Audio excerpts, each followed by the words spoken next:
Hello students, welcome in my YouTube channel EduChange.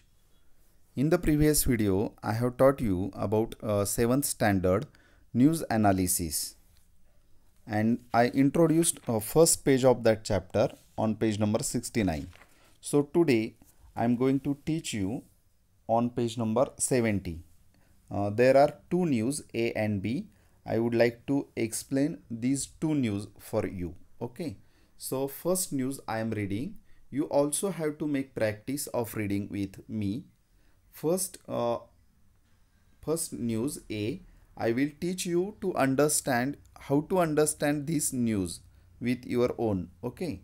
So first news is closed shoes not allowed in examination halls. Bengaluru.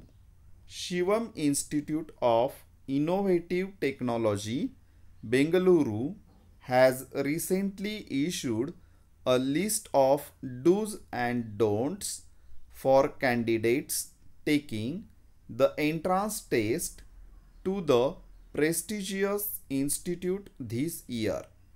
The candidates will not be allowed to enter the examination hall wearing closed shoes, boots, even socks.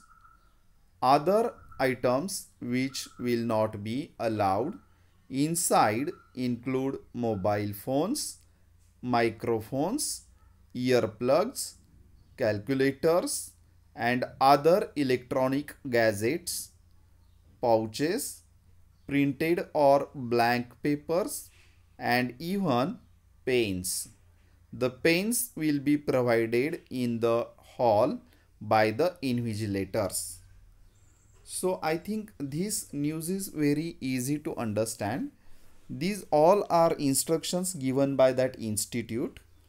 मित्रांनो, कोणतीही बातमी समजून घेताना ती बातमी कोठून आलेली आहे याचा उल्लेख त्या बातमीच्या प्रथम वाक्यामध्ये दिलेला असतो. तर ते आपण समजून घेऊया. आता थोडंसं मराठी एक्सप्लेनेशन करतो. तर बातमीचा अर्थ तुमच्या लक्षात आला असेल की ठळक बातमी वाचल्यानंतर closed shoes not allowed in the examination halls, की परीक्षेच्या हॉलमध्ये त्यांना क्लोज्ड शूज म्हणजे तुम्ही जे बूटं घालता पायामध्ये तर ते बूटं अलाउड नाही केलेले त्यांनी. आणि ही ठळक बातमी छापली आहे बेंगलुरू या ठिकाणाहून. ठीक आहे. आणि तिथे पुढे पहा, तिथे सांगतायत की Shivam institute of innovative technology Bengaluru has recently issued a list of dos and don'ts. आता डूज अँड डोंट्स म्हणजे काय, तर डूज म्हणजे हे करा आणि डोंट्स म्हणजे हे करू नका. तर याची जी लिस्ट आहे, काय करा आणि काय करू नका याची जी लिस्ट आहे ती या इन्स्टिट्यूटने, या संस्थेने जारी केलेली आहे. इश्यूड म्हणजे जारी करणे. ठीक आहे. आणि कशासाठी जारी केली, कोणासाठी, for candidates taking the entrance test to the prestigious institute this year. यावर्षी या प्रतिष्ठित संस्थेमध्ये जे विद्यार्थी परीक्षा देणार आहेत, जे उमेदवार, परीक्षा देणाऱ्याला म्हणतात उमेदवार, कॅन्डिडेट्स. ओके. तर त्यांना म्हणतात कॅन्डिडेट्स. त्यांच्यासाठी हे जाहीर केलेलं आहे. The candidates will not be allowed to enter the examination hall wearing closed shoes. आता हे तुमच्या सगळं लक्षात येत असेल की मुलांना परीक्षेसाठी येताना त्यांना शूज घालून यायला नाही सांगितलेलं, अगदी त्यांचे बूट्स पण त्यांना घालून यायला नाही सांगितलेलं आणि सॉक्ससुद्धा घालायला सांगितलेले नाहीत. का बरं घालायला सांगितले नसतील सांगा. हां, बरोबर, कॉपी हे त्याचं रिझन असू शकेल. बरोबर. ठीक आहे. आता पुढे पहा, other items which will not be allowed inside include mobile. आता आणखी जो आयटम्स असतात विद्यार्थ्यांच्याकडे, त्यांचं मायक्रोफोन असतात, त्यांचे इयर प्लग्स असतात, कॅल्क्युलेटर्स असतात, but these total all the instruments are not allowed in that examination halls. Okay. Electronic gadgets जसे की कॅल्क्युलेटर किंवा पाउचेस असतात, प्रिंटेड ऑर ब्लँक पेपर. काही मुलांना वाटतं की आपण परीक्षेला जाताना कच्चे काम करण्यासाठी जवळ कागद ठेवावा, परंतु तो सुद्धा त्या ठिकाणी अलाउड नाही केलेला. इव्हन पेन्स, अगदी पेनसुद्धा मुलांना वाटतं आपला स्वतःचा पेन घेऊन जावा आणि लिहावं, परंतु त्या पेनामध्ये सुद्धा कदाचित मुलं कॉपी नेऊ शकतात, असं त्यामागे हेतू असेल आणि म्हणून त्यांनी पेनसुद्धा अलाउड केलेला नाही, ते काय म्हणतात, the pens will be provided in the hall by the invigilator. Invigilator म्हणजे पर्यवेक्षक. ते परीक्षा घ्यायला जे शिक्षक येतात ना, त्यांना पर्यवेक्षक, इन्व्हिजिलेटर्स असा शब्द आहे. तर ते तुम्हाला काय करतील, पेन देतील. So it is quite easy to understand this news. I think, I hope you all understood this news very easily. So we are going to solve some questions. Actually, the writing is not necessary. Writing answers of these questions is not necessary, but you have to think upon these questions. Okay. So question number first is, what is the meaning of issued, candidates and invigilators? Actually, while explaining that news, I have cleared all the meanings of these words. Uh, it will be not very difficult for you. What is the meaning of issued? Issued म्हणजे काय, तर एखादा rule समजा जारी करायचा असेल, की जारी करणे एखादं, की त्यांनी आता त्यांना परीक्षा घ्यायची, मग त्या परीक्षेचे रूल त्यांनी डिक्लेअर केलेत ना, मग ते जारी केले त्यांनी, इथून पुढे त्या परीक्षेला असे रूल्स लागू राहतील, असं असा अर्थाने तो इशूड शब्द आहे. ठीक आहे, इशूड म्हणजे जारी केले. कॅन्डिडेट्स म्हणजे उमेदवार, परीक्षेसाठी येणारा उमेदवार. ठीक आहे. त्यानंतर इन्व्हिजिलेटर्स, इन्व्हिजिलेटर्स म्हणजे पर्यवेक्षक, who is going to conduct in that hall, particular hall, who is going to conduct that examination in that particular hall, that person is called as invigilators. Okay. So now next, who is conducting the test? कोण घेणार आहे taste? त्यांचं त्या संस्थेचं नाव या ठिकाणी लिहिलेलं आहे, Shivam institute of innovative technology Bengaluru is conducting the test. Okay. Now question number 3, discuss the following in groups of 4 or 5. But actually this question is it is your responsibility to make discussion with your friends. First question is, why is closed footwear, shoes, socks not allowed in the examination hall? Actually some questions are there, each answer can be different, each one has different answers for that question. Okay. प्रत्येकाचं उत्तर काय असेल, वेगळं असेल. तर तरीसुद्धा काय करायचं आहे, तुम्ही 4-5 मित्रांचा ग्रुप करायचा आहे. आता actually if you have mobiles and WhatsApp, you can discuss these questions online. Okay. And you can suggest your ideas. because of suggestions you will get new ideas from your friends. So it is important to make discussion with your friends. Y is closed footwear. आता त्यांनी सांगितले का बरं असं केलं असेल, की जी तुम्ही बूटं घालता किंवा शूज घालता, सॉक्स घालता, ते अलाउड का केलेलं नसेल. तर तिथे प्रश्नातच एक छान तिसरा प्रश्न जर पाहिला, what other measures can be taken to prevent copy. तर इथली फ्रेज आपण वापरू शकतो, की to prevent copy, closed footwear is not allowed in the examination hall. Okay. Is it right? I think you can give this answer to that question. Okay. To prevent copy किंवा to avoid copy असं सुद्धा तुम्ही त्या ठिकाणी सांगू शकता. आणखी तुम्हाला जे काही सांगायचं आहे ना, ते तुम्ही सजेस्ट करू शकता. It depends on your self. Now question number B, why has the institute not allowed electronic gadgets in the hall? की इलेक्ट्रॉनिक गॅजेट्स हॉलमध्ये का अलाउड केलेले नाहीत, असं तुम्हाला का वाटतं बरं? काय करतील मुलं, त्यांच्याकडे जर मोबाईल दिले आणि जा म्हणलं परीक्षेला, काय करतील रे मुलं? मुलं काय करतील, प्रश्न काय करतील, कदाचित बाहेरची जी आपली मंडळी असते, मित्रमंडळी, त्यांना किंवा आपल्या नातेवाईकांना कॉन्टॅक्ट करू शकतात, प्रश्न विचारू शकतात, त्याची उत्तरं ते कलेक्ट करू शकतात आणि ते एक्झाम तुमच्या पेपरमध्ये तुम्ही लिहू शकता. So I think this is prevented to use electronic gadgets in the hall. असंच माझं मत आहे, तुमचंसुद्धा मत या ठिकाणी मांडायचं आहे एकमेकांशी बोलताना. तर ते सुद्धा तिथे नमूद करायचं आहे. ठीक आहे. I would like to suggest one more thing. One sentence is there, candidates can make a disuse of electronic gadgets while giving that examination. Also they may contact outsiders to get answers. Okay. So you can suggest any sentence for this that question. Okay. Now question C, what other measures can be taken to prevent copy. काय घेता येईल, आणखी कुठले उपाय करता येतील की copy त्यांना काय करायची, अवॉइड करायची, प्रिव्हेंट करायचं आहे त्यांना, म्हणजे प्रतिबंधित करायचे, कॉपी करता आली नाही पाहिजे. मग अशा ठिकाणी काय करता येईल ते तुम्ही सजेस्ट करायचं आहे की मुलांनी कॉपी केली नाही पाहिजे वर्गामध्ये. कारण यामध्ये काय होतं, कधी कधी हुशार मुलांच्या डोक्यातही कॉपीचा हा कधी विषय आलेला नसतो, परंतु मग हुशार मुलं विचार करत प्रश्नांची उत्तरं सोडवतात आणि कॉपी करणाऱ्यांना आयती उत्तरं मिळाल्यामुळे त्यांनाही चांगले मार्क पडतात. म्हणजे मग विद्यार्थ्यांचं जे मूल्यमापन होणार असतं ते योग्य पद्धतीने होत नाही आणि म्हणून मग कोणीच कॉपी करायची नाही आणि खरी गुणवत्ता आपली आपली सिद्ध करायची, हे महत्त्वाचं असतं. म्हणजे त्या गुणवत्तेला मग त्या दृष्टीने पुढे त्याचं मूल्य निर्धारित करता येतं, निश्चित करता येतं. ठीक आहे. मग आता तुम्ही सुचवायचेच असे मुद्दे की कोणत्या प्रकारे तुम्हाला कॉपी टाळता येऊ शकते. तर माझं एक मत आहे की CCTV जे आपण म्हणतो, क्लोज सर्किट TV, हे जर प्रत्येक हॉलमध्ये जर बसवले आणि तर त्याने सुद्धा कॉपी प्रतिबंध व्हायला मदत होणार आहे. आणखी तुम्हीही तुमचे मुद्दे सजेस्ट करू शकता. Question number 4, why is this news published in newspapers. ही जी बातमी आहे, closed shoes not allowed in examination halls, ही वर्तमानपत्रामध्ये का बरं प्रसिद्ध केली असेल, येईल का सांगता कोणाला? कारण की माझं मत सांगतो, धिस न्यूज पब्लिश्ड, आता हे उत्तर कसं लिहायचं पाहिजे. व्हाय इज, हे प्रश्नसुद्धा लक्षात घेण्याजोगता आहे. व्हाय इज अशी सुद्धा रचना असते. Mostly we are not using this types of questions. Why is, we are not constructing these types of questions while speaking, so it is important to pay attention to questions also, because you will get idea to make questions. Why is this news published in the in newspapers? So I would like to give answer like this.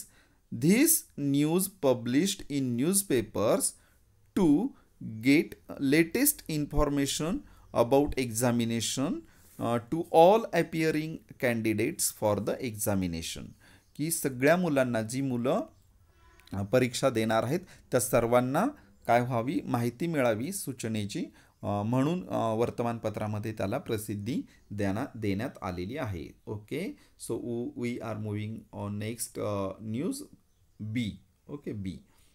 So I hope you have all understood first news very easily. B, second news. Ritika takes a break from acting.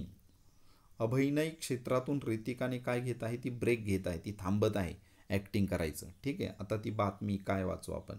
मुंबईतून आलेली बातमी आहे. September 9 सप्टेंबरला ही बातमी मुंबईतून आलेली आहे. हे सुद्धा महत्त्वाचं असतं. मी आता अंडरलाईन केले की ते बातमी कोणत्या गावातून आली ते महत्त्वाचं असतं, शिवाय ती कोणत्या तारखेला बातमी आली ते सुद्धा महत्त्वाचं असतं. ठीक आहे.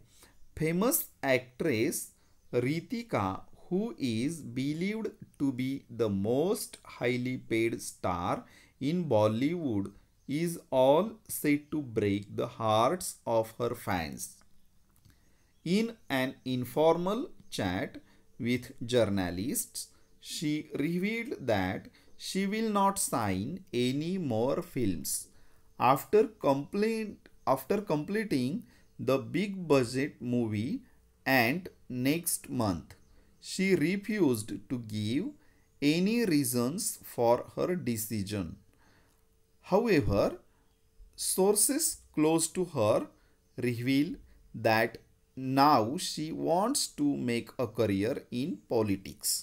पहा, आता रितिका नावाची ही एक अभिनय क्षेत्रात काम करणारी एक नटी आहे. आपण त्याला ॲक्ट्रेस हा शब्द आहे इंग्लिशमध्ये आणि आपण मराठीमध्ये त्याला नटी म्हणतो, नट आणि नटी, किंवा हिरोईन हा पण शब्द वापरला जातो. ठीक आहे. फेमस ॲक्ट्रेस आहे ती आणि असा विश्वास केला जातो की ती जास्तीत जास्त पैसे घेणारी एक तारका आहे. स्टार, पेड स्टार म्हटले ना, मोस्ट हायली पेड, म्हणजे जास्तीत जास्त ती पैसे घेते एखाद्या चित्रपटात काम करायचं असेल तर. या ठिकाणी बॉलिवूड शब्द आला आहे. पहा, बॉलिवूड, स्टार इन बॉलिवूड. बॉलिवूड काय आहे माहीत आहे का तुम्हाला? तर बॉलिवूड म्हणजे जिथे हिंदी चित्रपट तयार होतात ना, त्या क्षेत्राला, त्या भागाला त्याला बॉलिवूड असं म्हटलं जातं. तर बॉलिवूड हा शब्द कसा आला मी थोडक्यात सांगतो. पहा इथे, बॉलिवूड बॉलिवूड हा शब्द एक अमेरिकेमध्ये एक लॉस एंजलिस नावाचा एक प्रांत आहे पहा. आणि त्या लॉस एंजलिस प्रांतामध्ये तिथे एक बॉलिवूड नावाचं एक डिस्ट्रिक्ट आहे. आणि त्या डिस्ट्रिक्टमध्ये अमेरिकन फिल्म इंडस्ट्री आहे पहा. अमेरिकेतले जे चित्रपट उद्योग चालतात ना, चित्रपट तयार करण्याचं, तर ते चित्रपट त्या हॉलिवूडमध्ये तयार केले जातात.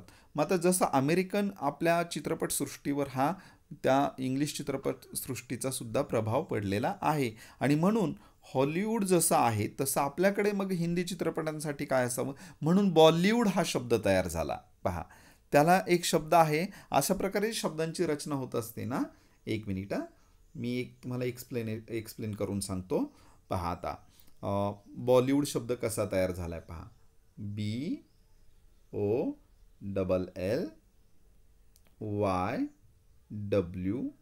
BOLLYWOOD बॉलिवूड. शब्दांची गंमत कशी असते मी त्यासाठी तुम्हाला हे समजून सांगतोय. तर बॉलिवूडमध्ये हा जो बी दिसतो ना, हा पहिल्यांदा आपल्या मुंबईचं नाव होतं बॉम्बे. त्यावरून हे BOMBAY हा बॉम्बे शब्द होता. आणि बॉम्बे त्यामध्ये मिसळला हा हॉलिवूड शब्द HOLLYWOOD. मग हा इथला बी इथला यच निघून गेला आणि हा बी तिथं कनेक्ट झाला पहा. आणि तिथे बॉलिवूड हा नवीन शब्द आपल्याला मिळाला. अशा प्रकारे नवीन नवीन शब्द आपल्याला मिळत जातात. तर ही जी प्रक्रिया आहे ना, शब्द जोडून एक नवीन शब्द तयार होण्याची, याला म्हणतात पोर्टमॅटो. काय म्हणतात त्याला? पोर्टमॅटो. PORTMANTEAU पोर्टमॅन्टो. ठीक आहे, पोर्टमॅन्टो असं. तर ती तुम्हाला एक माहितीसाठी मी हे तुम्हाला सांगितलं. परंतु अशा पद्धतीने इंग्रजी शब्द, मराठीमध्ये सुद्धा काही शब्द तुम्हाला असे पाहायला मिळतील. बॉलिवूड, ठीक आहे, आपण बातमी समजून घेत आहोत. Bollywood is all set to break the hearts of her fans. तिच्या चाहत्यांची जणू काय हृदय आता तुटून पडणार आहेत, अशी तयारी तिने केलेली आहे. आता हृदय खरंच तुटून पडतात का रे? परंतु एक काळीच पिळवटून टाकणारी गोष्ट थोडक्यात तिच्या चाहत्यांसाठी. ती रितिका जी आहे ना, ती आता चित्रपट क्षेत्रात काम करणार नाही. मग आता तिचे चाहते तयार असतात, फॅन्स असतात. मग त्यांना ती आवडत असते नटी, तिचं काम, तिचा अभिनय आवडत असतो. आणि म्हणून आता त्यांच्यासाठी ही अतिशय दुःखद गोष्ट आहे. In an informal chat with journalist. Informal म्हणजे काय? अनौपचारिक. चॅट म्हणजे गप्पा थोडक्यात. अनौपचारिक गप्पांमध्ये तिने असं सांगितलं, शी रिव्हील्ड म्हणजे प्रकट केलं तिने.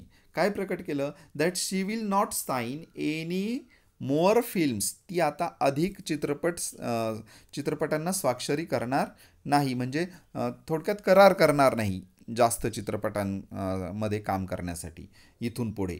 After completing the big budget movie and next month. की जो पुढच्या महिन्यामध्ये अँट नावाचा तिचा जो चित्रपट आहे, बिग बजेट आहे. द बिग बजेट म्हणजे त्याचा जो खर्च आहे त्या चित्रपटासाठी येणारा, तो कोट्यवधी रुपयांच्या याच्यामध्ये आहे. तो भरपूर खर्च येणारा चित्रपट आहे, म्हणून त्याला बिग बजेट असं ॲडजेक्टिव्ह वापरलेलं आहे. Big budget movie. अँट नावाचा चित्रपट आहे तो. She refused to give any reasons for her decision. Refused म्हणजे नकार देणे. तिने कशाला नकार दिला? To give any reasons. आता ती जी अभिनय क्षेत्र तिचं ती बंद करते आणि एका नवीन क्षेत्रामध्ये येणार आहे. मग आता हा डिसिजन तिने घेतला आहे. डिसिजन म्हणजे निर्णय. मग हा निर्णय तिने का घेतला? तर याचं कारण तिने काही सांगितलेलं नाही. तिने नकार दिला कारण सांगायला. काय असेल बरं कारण? तुम्हाला त्याचा विचार करायचा आहे, तुम्ही ते ठरवू शकता. However, sources close to her reveal that now she wants to make a career in politics. आता इथे पहा, however, काही असू द्यात कारण, परंतु तिच्या जवळची जी माणसं आहेत, सोर्सेस क्लोज टू हर, स्रोत, तिच्या जवळ पोहोचलेले स्रोत जे आहेत, त्यांनी काय प्रकट केले? त्यांनी काय मांडलंय? They reveal that now she wants to make a career. आता तिला तिची कारकीर्द राजकारणामध्ये तिची कारकीर्द करायची आहे. तिला आता ते अभिनयाचं सोडून द्यायचे क्षेत्र आणि राजकारण हे क्षेत्र तिला निवडायचं आहे. त्याच्यामध्ये तिला तिची कारकीर्द करायची आहे, अशी ही बातमी आहे. So questions are there. First question is guess the meaning of most highly paid, revealed and sign films. सोपा आहे. मोस्ट हायली पेड म्हणजे जास्तीत जास्त पैसे घेणारी थोडक्यात. रिव्हील्ड म्हणजे प्रकट केले. आणि साइन फिल्म्स म्हणजे करार करणे. एखादा चित्रपट मी त्या चित्रपटामध्ये काम करील असा करार करणे, कॉन्ट्रॅक्ट करणे, तर त्याला म्हणायचं साइन फिल्म, सही करणे थोडक्यात. Question number 2, what words are used for the following in the news items. Film industry मी सांगितलं तुम्हाला, अमेरिकन फिल्म इंडस्ट्रीसाठी हॉलिवूड शब्द वापरला जातो, तसा हिंदी फिल्म इंडस्ट्रीसाठी बॉलिवूड हा शब्द वापरला जातो. इथे बॉलिवूड उत्तर लिहायचं. Something on which a lot of money is spent, की जास्त पैसे ज्याच्यावर खर्च केले जातात त्याला काय ॲडजेक्टिव्ह वापरलं मी सांगितलं तुम्हाला, त्याला म्हणायचं बिग बजेट. ठीक आहे. Question number 3, guess why ant is a big budget movie. आता हे आपल्यावर सांगितलं, तुम्हाला तिथे काहीच आयडिया दिली नाही, परंतु तुम्हाला अंदाज करायचा आहे अँट हा बिग बजेट मूव्ही का असणार आहे. का असणार आहे, मला तर वाटतं हा कदाचित अँट हा रोबो असू शकतो ना, robotic. So modern science theme असू शकते त्या चित्रपटाची. So it may be big budget. Okay. किंवा मॉडर्न सायन्सवर असेल किंवा इकोसिस्टीमवर आधारित असेल, एन्व्हायरमेंटचा त्यामध्ये काही उल्लेख केलेला असेल. So I think this will be big budget movie. Okay. Your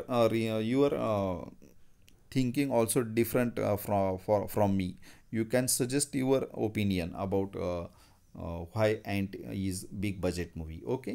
Now question number 4, can you think of other reasons for Ritika's decision. रितिकाने हा जो निर्णय घेतला आहे, तुम्ही याच्यावर विचार करू शकता का, काय बरं रिझन असेल. मी माझं कारण सांगू का, कदाचित ती ना तिच्या अभिनय क्षेत्रामध्ये समाधानी नसेल. She will be not satisfied with her job in acting career.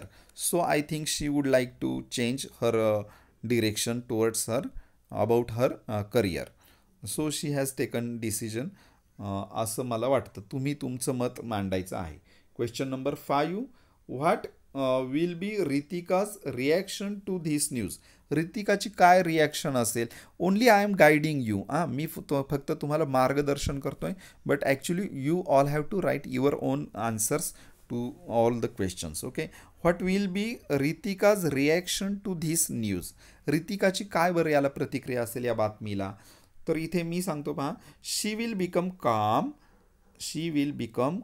CALM, calm by revealing her decision to her fans. की ही बातमी वाचून तिने काय केलं आहे, तिच्या चाहत्यांना कळवून टाकलं आहे आणि म्हणून ती आता शांत होईल असं मला वाटतंय. किंवा आणखी तुम्ही तुमचं उत्तर त्या ठिकाणी मांडू शकता, लिहू शकता. ठीक आहे. I hope you all have understood these 2 news very well. If you have any doubt, any question in your mind, you can comment me in comment box. I will try to explain your questions, your difficulty. So thank you all of you for watching my video. In next video we are going to cover C and D. These there are 2 news remaining and workshop is also there. I would like to cover that English workshop also with that video. So please keep watching my videos. You will get next video earlier. Okay. Thank you all of you. Bye everyone.